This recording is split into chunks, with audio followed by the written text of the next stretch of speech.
Médecin dermatologue, vénénologue, allergologue et spécialiste dans la prise en charge du VIH-Sida, Dr Auguste Aristide Yamoyoro est le promoteur principal de la clinique Saint-Léopold basée à Bobo-Dioulasso. Jamais il n'a exercé dans le public et faire de la médecine privée a toujours été son choix, surtout qu'il a eu la chance de côtoyer un père infirmier et libéral à l'époque. Aussi, il a opté de s'associer à un autre médecin, Dr Julien Zongo, pour faire une médecine privée de qualité. Créée en 2002, la clinique Saint-Léopold a évolué à son rythme et en fonction des ambitions que nourrissait son promoteur, Dr Aristide Yamoyoro. Ça n'a pas été facile. Alors donc, j'ai vu mon père travailler. J'ai travaillé un tout petit peu à ses côtés. J'ai un peu travaillé à gauche, à droite dans les structures associatives. J'étais bénévole à l'hôpital. Et surtout, j'ai la chance de pouvoir rencontrer Dr Zongo qui avait cette même vision avec moi. Donc,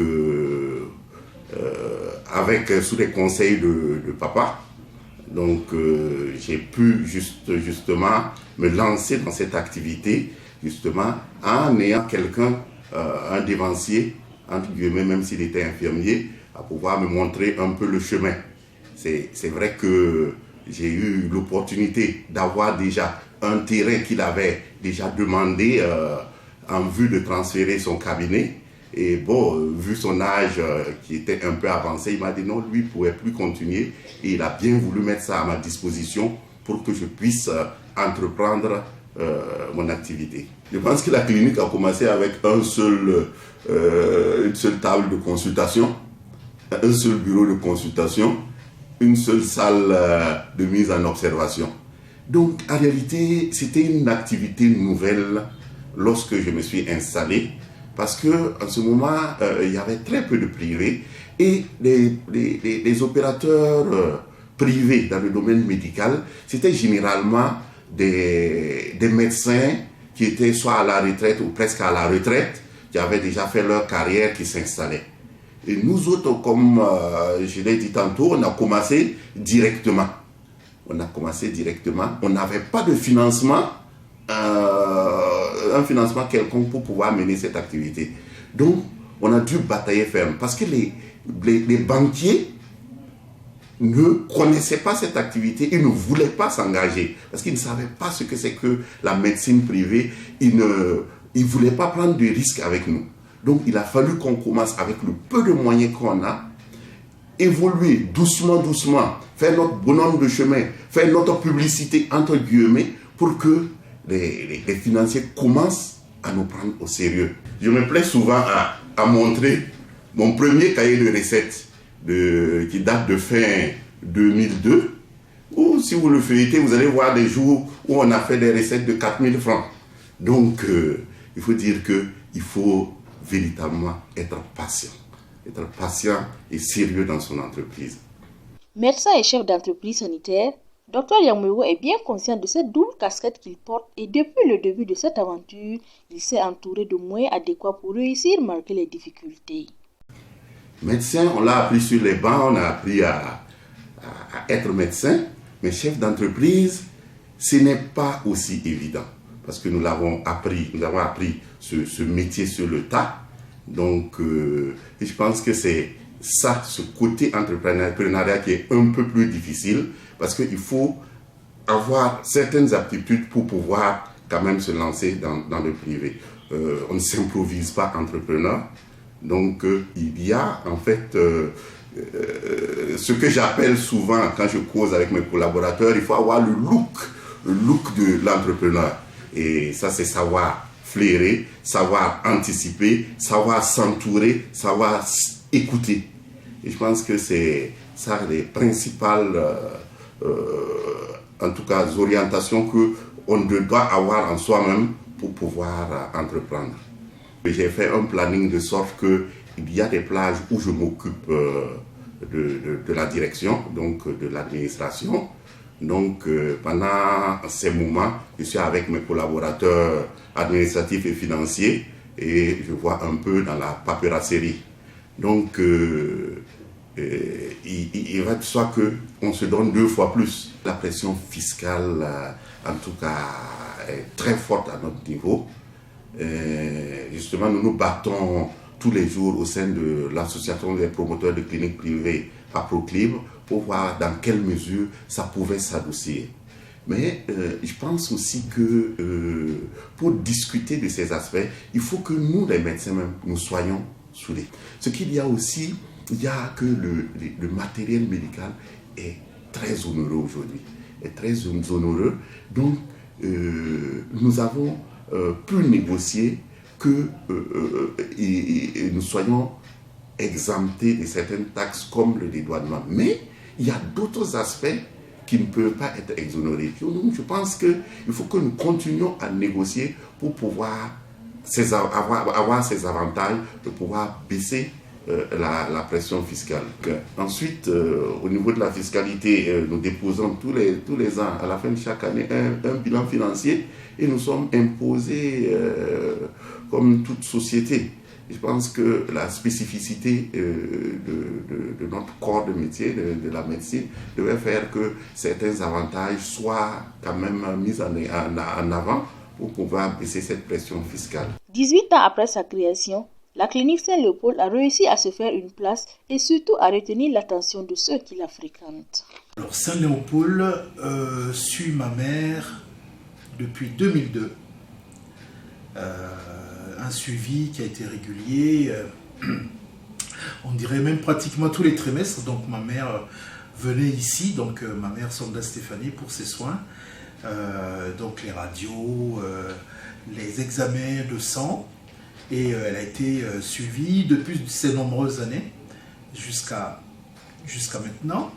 Et ce que j'appréciais particulièrement dans les traitements de la clinique Saint-Léopold, c'est qu'il y avait les médecins qui suivaient bien leurs malades, notamment, il a eu un seul médecin qui le suivait particulièrement, bien sûr qui bénéficiait parfois des compétences des autres spécialités, mais il y avait le docteur Zongo Julien, donc il le suivait depuis longtemps. J'avais aussi l'avantage, étant loin, de l'avoir en direct, parfois pour avoir des informations, pour savoir comment évoluait l'état de santé de ma mère. Et on en est tellement ravis que ma mère, dans sa dernière volonté, a souhaité qu'on vienne remercier la clinique, remercier sa direction, remercier le docteur Zongo Julien qui la suivait. Et c'est dans ce cadre-là que nous sommes venus ce matin du village de Donne pour faire ces remerciements. Si je suis revenu, c'est effectivement pour respecter les dernières volontés de ma mère, mais c'est aussi effectivement faire part en tout cas notre satisfaction du suivi depuis 2002. Donc ça fait quand même 18 ans, donc nous estimons que ça fait une longue collaboration et donc on a suffisamment d'éléments de recul, en tout cas pour pouvoir apprécier cet établissement. La clinique me soulage beaucoup. D'abord, moi je suis un habitant du quartier. C'est une référence pour venir chez moi. D'abord, j'indique ma maison toujours à partir de la clinique. Et puis quand il y a des petits problèmes de santé à la maison, donc rapidement on peut venir se faire traiter. En tout cas, depuis que la clinique est là, la plupart du temps, en tout cas pour toutes les prestations que nous trouvons ici, nous sommes suffisamment satisfaits. De la famille, ça veut dire des parents jusqu'aux enfants, nous traitons ici. Il n'y a pratiquement pas de problème en tout cas. Pour Dr Auguste Adissi Biamouiro, l'humilité est la clé de la réussite en entrepreneuriat à laquelle il faut ajouter de la patience. C'est d'ailleurs tout le sens des conseils qu'il prodigue à ses jeunes confrères qui souhaitent tenter l'aventure du privé. À l'endroit de nos jeunes confrères qui veulent s'installer, il faut d'abord être patient. Il faut être patient. Donc, il faut commencer doucement, s'assurer, avancer en assurant les acquis, step by step, comme disent les Anglais. Donc, il ne faut pas voir que ceux qui sont à un certain niveau aujourd'hui sont arrivés par là par hasard. Donc, nous avons commencé tout petit. Nous nous sommes entourés de collaborateurs qui nous ont fait confiance et nous avons avancé ensemble. Je pense qu'il faut en fait respecter ses engagements vis-à-vis de tous ses collaborateurs, vis-à-vis de la loi, vis-à-vis de son environnement, vis-à-vis de ses voisins et tout. Je pense que ça, c'est des éléments qui permettent d'avancer. Je pense que ce n'est pas une bonne idée que chacun veuille s'installer dans son coin. Non. Je pense que les jeunes doivent plutôt s'associer pour ouvrir des structures un peu plus grandes qu'un simple cabinet si on est seul. Il faut voir la chose comme si quand on est seul, on est fort, mais quand on est associé, on est encore plus fort. Et également qu'on assainisse notre milieu. Parce que souvent je dis, les médecins, nous sommes des cannibales, on se mange entre nous. Non, je pense qu'il faut voir les choses comme des complémentarités. Nous sommes complémentaires aussi, nous sommes diversifiés dans nos spécialités, nous sommes aussi complémentaires dans toutes les actions que nous menons. Donc, il faut qu'on arrête cet esprit de dénigrement, cet esprit où il faut mettre les bâtons dans les roues forcément. Il faut être fier que par vous, d'autres personnes puissent s'épanouir. Il faut que nous puissions résister à l'appât des services financiers. Ne soyons pas pressés. Allons doucement, doucement, doucement et consolidons les acquis.